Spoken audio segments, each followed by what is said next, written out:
Hello everyone, welcome to my channel education life. आज हम discuss करेंगे पॉलिटी सब्जेक्ट। इसके पहले मैंने एक क्लास पॉलिटी में दिया है।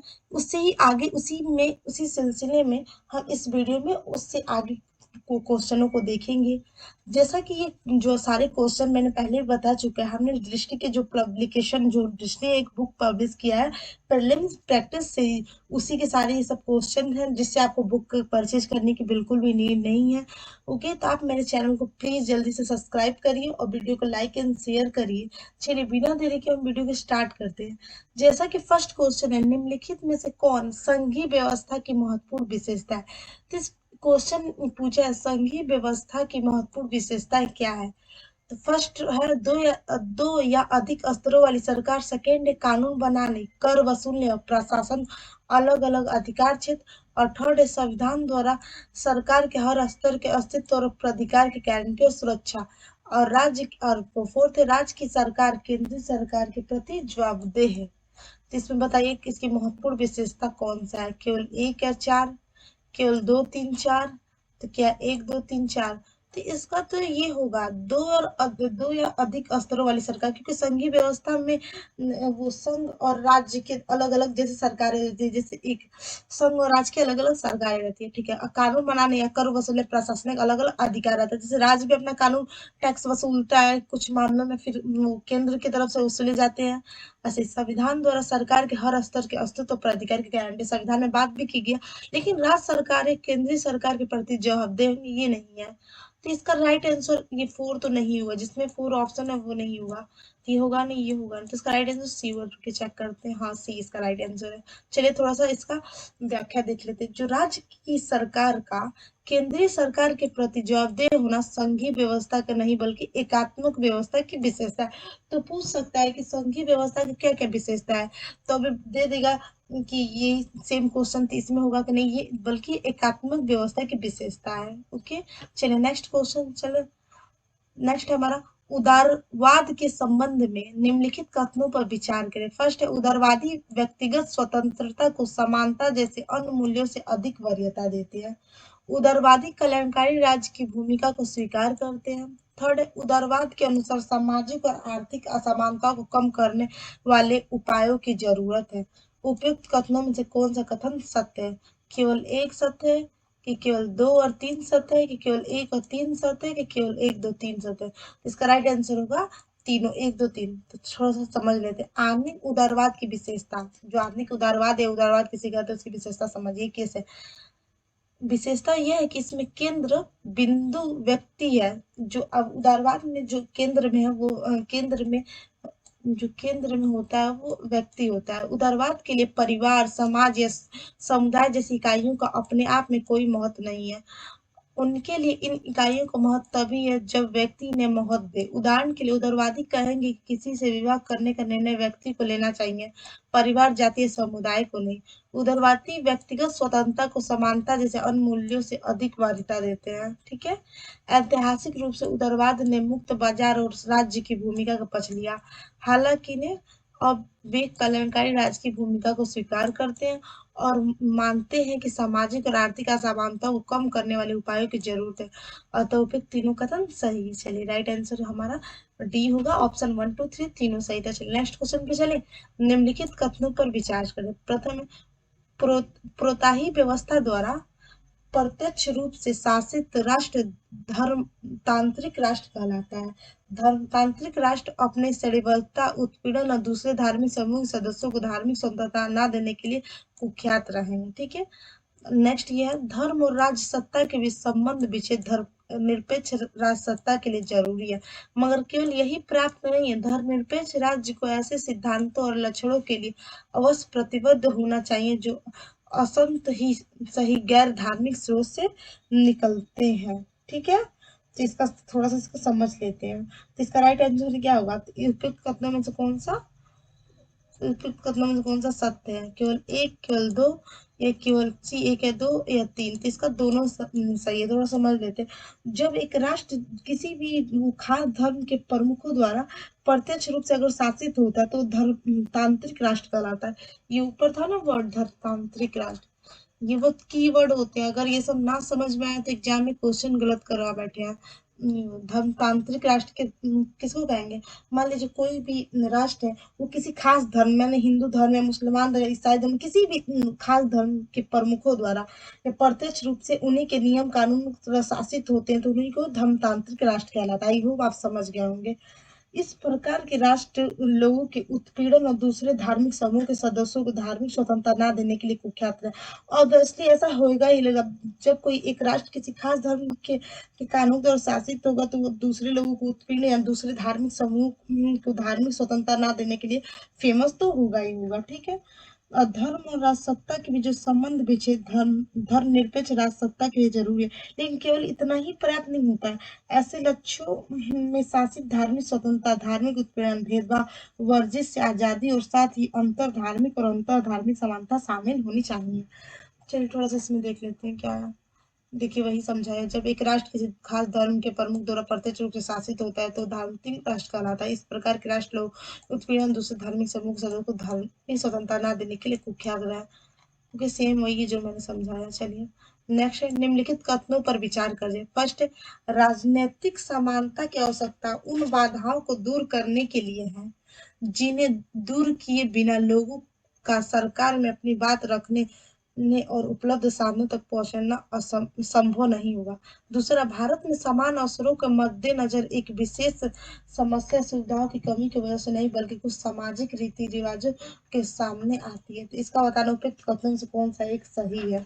केवल एक, तो केवल दो, कि एक और दो, दोनों की केवल ना तो एक ना तो दो। इसका राइट आंसर सी होगा, थोड़ा समझ लीजिए।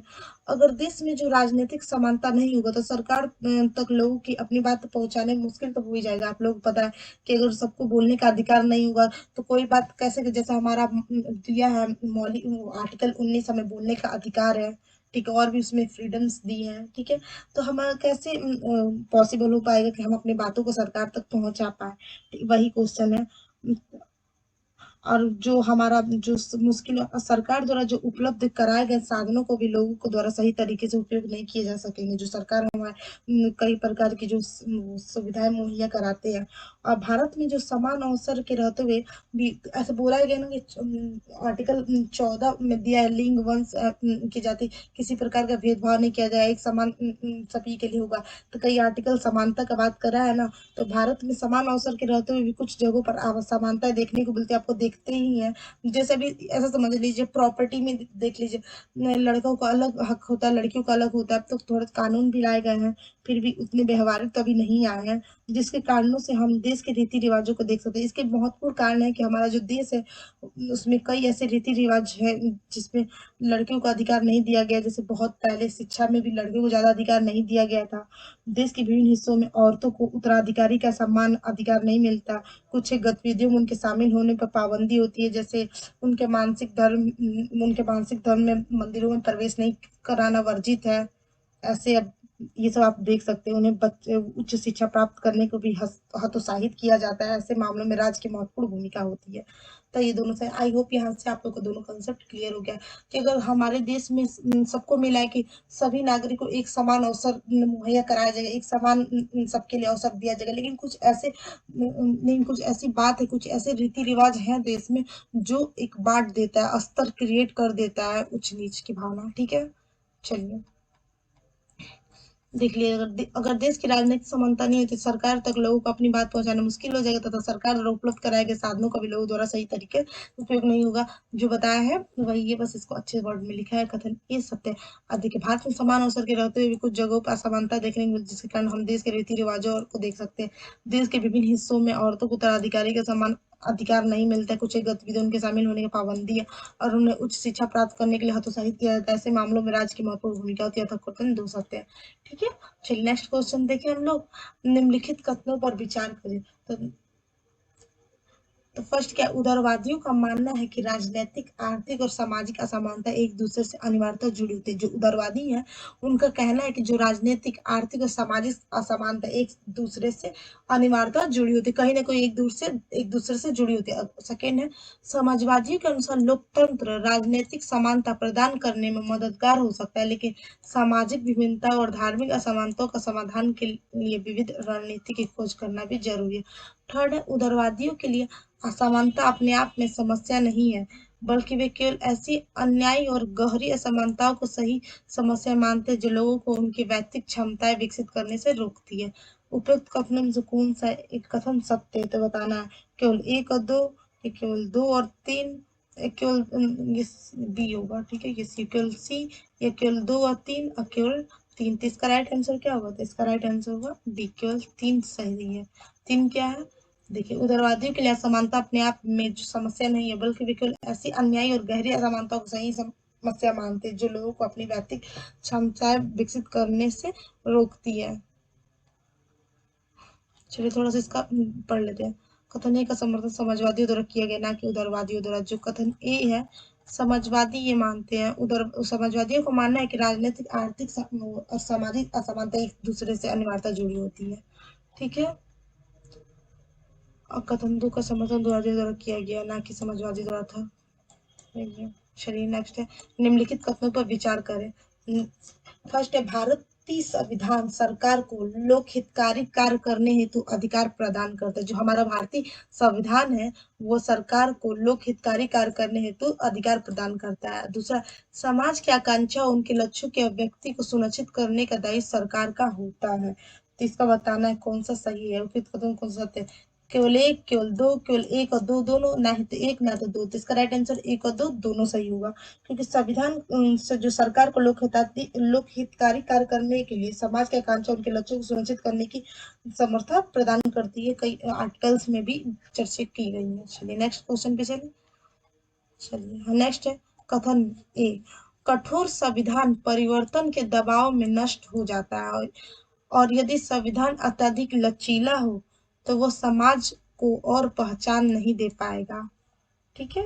कठोर संविधान परिवर्तन के दबाव को नष्ट हो जाता है, और संविधान अत्यधिक लचीला तो समाज को सुरक्षा और पहचान नहीं, ये सुरक्षा और पहचान होगा, और सुरक्षा और पहचान नहीं दे पाएगा, ठीक है। और फिर इसका आर देखिए कारण, सफल संविधान प्रमुख मूल्यों की रक्षा करने और नई परिस्थिति के अनुसार स्वयं को ढालने में संतुलन रखते हैं। नीचे दिए कटु की सहायता सही उत्तर चुनिए। ए और आर दोनों सही है, आर ए का सही व्याख्या करता है।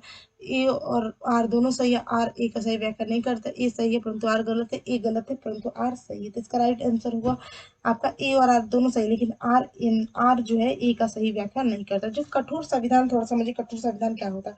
कठोर संविधान किसी भी परिस्थिति में अपने में कोई भी चेंजेस नहीं लाता। जैसे ना आदमी कठोर, एक नियम होता है कठोर, किसी भी परिस्थिति में, किसी भी सिचुएशन में वो अपने आप में चेंजेस नहीं करते। तो इस तरह के व्यक्ति, इस तरह के व्यक्ति और इस तरह के नियम अक्सर देखते हैं ना, वो कभी ना कभी वो पतन की तरफ बढ़ जाते हैं। तो वही सेम यहीं पे भी लागू, जो कठोर संविधान है समय के साथ परिवर्तन करना अत्यधिक जटिल होता है। कठोर संविधान उदाहरण के लिए जैसे अमेरिका का संविधान है, वहीं लचीले संविधान में संसद द्वारा बनाई गई साधारण विधि द्वारा संविधान संशोधन संभव है, जैसे ब्रिटेन है। एक सफल संविधान वही होता है जिसमें समय के साथ परिस्थितियों के अनुरूप उचित परिवर्तन संभव होता है। उदाहरण तो भारतीय संविधान ना तो अधिक कठोर है ना ही अधिक लचीला है, ठीक है। दोनों का सम्मेलन है। चलिए सेम समझा दिए हम, ठीक है। थोड़ा सा ये देखते हैं नेक्स्ट क्वेश्चन, अध्यात्मक शासन प्रणाली के संदर्भ में निम्नलिखित कथनों पर विचार की। जो अध्यात्मक शासन प्रणाली उनके बारे में बताया गया। इसमें राष्ट्रपति राष्ट्र का प्रमुख होता है। दूसरा, इसमें राष्ट्रपति सरकार का भी प्रमुख होता है। इसमें राष्ट्रपति का चुनाव आमतौर पर प्रत्यक्ष मतदान के द्वारा होता है। इसमें राष्ट्रपति विधायिका के प्रति जवाबदेही नहीं होता। उपयुक्त कथन से कौन सा कथन सत्य है? केवल एक, केवल तीन और चार, केवल एक, तीन, चार, क्या उपयुक्त सभी। तो इसका राइट आंसर सभी। तो थोड़ा अध्यात्मक प्रणाली के स्थान में समझते हैं। जैसे अमेरिका, जो अध्यक्षीय प्रणाली में कार्यपालिका प्रमुख राष्ट्रपति होता है, जिसका चयन या तो जनता सीधे तौर पर करती है, लेकिन भारत में राष्ट्रपति चुनाव सीधे तौर पर नहीं होता है, या जनता द्वारा इसकी विशेष उद्देश्य के निर्वाचित निर्वाचक मंडल करता है। इसमें राष्ट्रपति वास्तविक राजाध्यक्ष होता है। राष्ट्रपति विधायिका से एक कदम पृथक होता है, वह उसका अंग नहीं होता, और अर्थात वह विधायिका के प्रति जवाबदेह भी नहीं होता। तो सभी कथन सत्य है, ओके। भारत और ब्रिटेन में संसदीय प्रणाली है, जबकि अमेरिका में अध्यक्षात्मक प्रणाली को अपनाया गया, ठीक है। तो पूछ भी देता है कि वो संसदीय प्रणाली भारत ने किस देश से लिया है, तो वो लिया है ब्रिटेन से, ठीक है। नेक्स्ट की तरफ पढ़े, संसदीय व्यवस्था के संदर्भ में निम्नलिखित कथनों पर विचार कीजिए। इसमें संसद को अपना संचालन खुद करने तथा अपने सदस्यों का व्यवहार नियंत्रित करने की शक्ति है। दूसरा, इसमें विधायिका को विशेष अधिकार का हनन का दोषी पाए जाने पर भी अपने सदस्यों को दंडित करने का अधिकार नहीं। उपयुक्त कथनों पर कौन सा कथन सत्य है? केवल एक, केवल दो, केवल ये भी होगा, चलिए एक और दो दोनों, केवल दो, या ना तो एक ना तो दो। तो इसका राइट आंसर का केवल एक, केवल एक ही सत्य कथन ए सत्य जबकि दो असत्य, क्योंकि संसदीय व्यवस्था में विधायिका को विशेषाधिकार के हनन को दोषी पाए जाने अपने सदस्यों को दंडित करने का अधिकार होता है। ठीक है, नेक्स्ट संघवाद से संबंधित निम्नलिखित कथनों पर विचार करें। पहले क्वेश्चन संघवाद पर था, संघीय व्यवस्था पर था, मैंने समझा।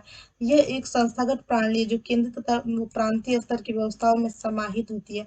प्रत्येक सरकार अपने क्षेत्र में स्वायत्तता होती है, लोगों की दोहरी पहचान और निष्ठाएं होती हैं। केंद्र और राज्यों के मध्य किसी टकराव को रोकने या सुलझाने में न्यायपालिका हस्तक्षेप नहीं कर सकती। उपयुक्त कथन कौन सा असत्य है? इसमें बताना है कौन सा कथन असत्य है। केवल दो और चार, केवल चार, केवल दो तीन चार, केवल एक दो तीन चार। तो इसका राइट आंसर क्या होगा? बी होगा, क्योंकि चौथा तो एकदम असत्य है।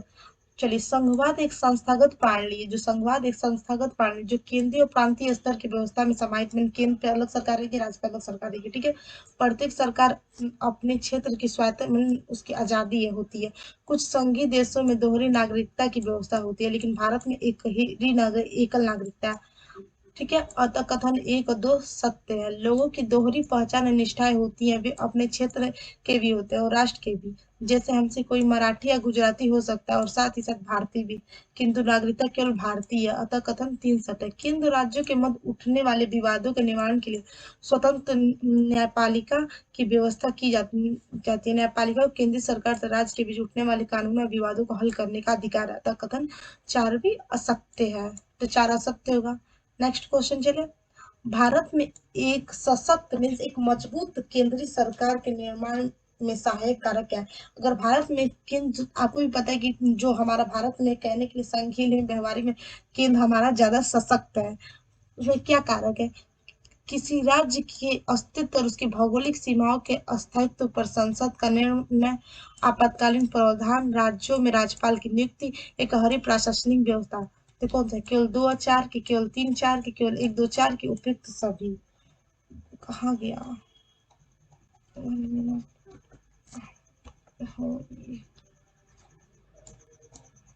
ये देखिए किधर हट गया। 1 मिनट, 1 मिनट, थोड़ा सही करने दीजिए डेस्कटॉप।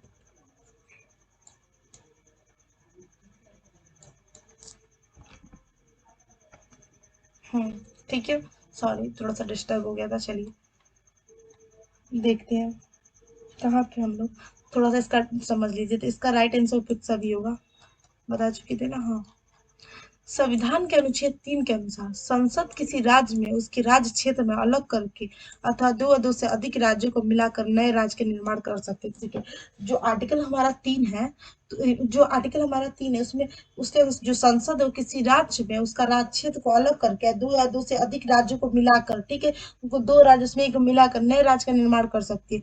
वो किसी राज्य की सीमाओं का नाम परिवर्तन कर सकती है। वो इस शक्ति का दुरुपयोग को रोकने के लिए संविधान प्रभावित राज्य के विधानमंडलों को विचार व्यक्त करने का अवसर देता है। अतः किसी राज्य के अस्तित्व और उसकी भौगोलिक सीमाओं का स्थायित्व पर संसद का निर्णय होता है। आपातकालीन प्रावधान लागू होने पर संघीय व्यवस्था को एक अत्यधिक केंद्रीकृत व्यवस्था में बदल दिया जाता है। जब आपातकाल लागू होता है तो जो संघीय व्यवस्था एकात्मक व्यवस्था में बदल जाती है। आप लोगों को पता होगा, इससे संसद को यह शक्ति प्राप्त हो जाती है कि वह उन विषयों पर भी कानून बना सके जो राज्यों के अधिकार क्षेत्र में आते हैं। राज्यपाल राज्य का प्रमुख होने के साथ साथ केंद्र के प्रतिनिधि के रूप में भी कार्य करता है। इसको राज्यपाल को केंद्र का एजेंट भी कहा जाता है, क्योंकि पूछता ही भी। राज्यपाल को यह शक्ति प्राप्त है कि वह राज्य सरकार को हटाने तथा विधानसभा भंग करने की सिफारिश राष्ट्रपति को भेज सके। इसके अलावा राज्यपाल विधानमंडल द्वारा पारित किसी भी विधेयक को राष्ट्रपति की स्वीकृति के लिए सुरक्षित कर सकता है, जिससे केंद्र सरकार को अवसर मिल जाता है कि वह राज्य के कानून निर्माण में देरी कर और चाहे वह तो विधेयक पर निषेधाधिकार में वीटो का प्रयोग कर पूरी तरह नकार दे। हमारी प्रशासनिक व्यवस्था इकहरी अखिल भारतीय सेवाएं पूरे देश के लिए। इसमें जैसे हम लोग का जो पढ़ते हैं, जिसमें चयनित पदाधिकारी राज्य प्रशासन में कार्यरत है। जिलाधीश तथा कमिश्नर के रूप में कार्यरत अधिकारियों पर केंद्र सरकार का निर्णय होता है। राज्य ना तो उनके विरुद्ध कोई अनुशासनात्मक कार्रवाई कर सकता है, ना ही उनके सेवा से हटा सकता है। ठीक है, नेक्स्ट वीडियो में आते हैं, नेक्स्ट क्वेश्चन पे आते हैं, सॉरी।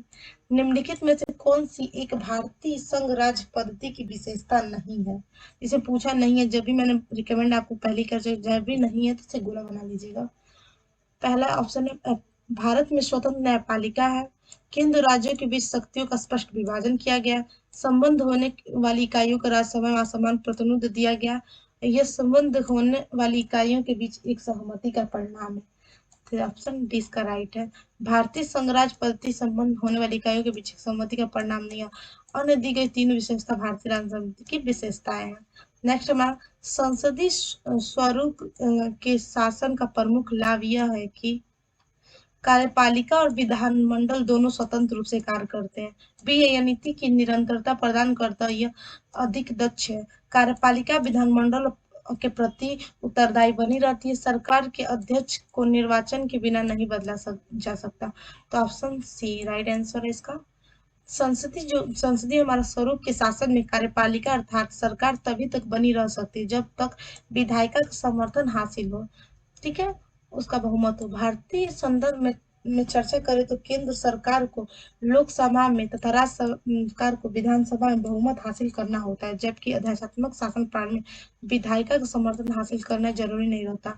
संसदीय शासन प्रणाली में कार्यपालिका विधानमंडल के प्रति उत्तरदायी बनी रहती है, तो कथन सी सही है। नेक्स्ट, राज्य व्यवस्था के संदर्भ में निम्नलिखित में से किसी एक को आप स्वतंत्रता की स्वाधिक उपयुक्त व्याख्या के रूप में स्वीकार करेंगे? राजनीतिक शासकों की तानाशाही के विरुद्ध संरक्षण, नियंत्रण का अभाव, या इच्छानुसार कुछ भी करने का अवसर, या स्वतंत्र स्वयं को पूर्णतः विकसित करने का अवसर। तो राइट आंसर ये होगा। व्यक्ति पर बाहरी प्रतिबंधों का अभाव स्वतंत्रता है। इस परिभाषा के हिसाब से यदि किसी व्यक्ति पर बाहरी नियंत्रण या दबाव ना हो, या वह बिना किसी निर्भर हुए निर्णय ले सके तथा स्वैत तरीके से व्यवहार कर सके, तो वह व्यक्ति की स्वतंत्रता माना जा सकता है। हालांकि प्रतिबंधों का ना होना स्वतंत्रता केवल एक पहलू है। स्वतंत्रता का अर्थ व्यक्ति की आत्म अभिव्यक्ति की योग्यता का विस्तार करना और उनके अंदर की संभावनाओं को विकसित करना भी है। इस अर्थ में स्वतंत्रता वह स्थिति है जिसमें लोग अपनी रचनात्मक और क्षमताओं का विकास कर। डी राइट है। तो जो भी यहाँ पे हम लोग 14 क्वेश्चन डिस्कस किए हैं काफी, और कहने के 14 है, बहुत ज्यादा इसमें और भी क्वेश्चन बन जाएंगे, इसका जो डिटेल में मैंने जो समझा है उसमें। तो आप पढ़ते रहिए, फिर मिलेंगे नेक्स्ट वीडियो में। इतना गाइस सपोर्ट करिए, इतना मैं अच्छे अच्छे कंटेंट आपके लिए लाते, तो प्लीज गाइस सपोर्ट करिए। चलिए फिर मिलते हैं नेक्स्ट वीडियो में, तब तक आप पढ़ते रहिए।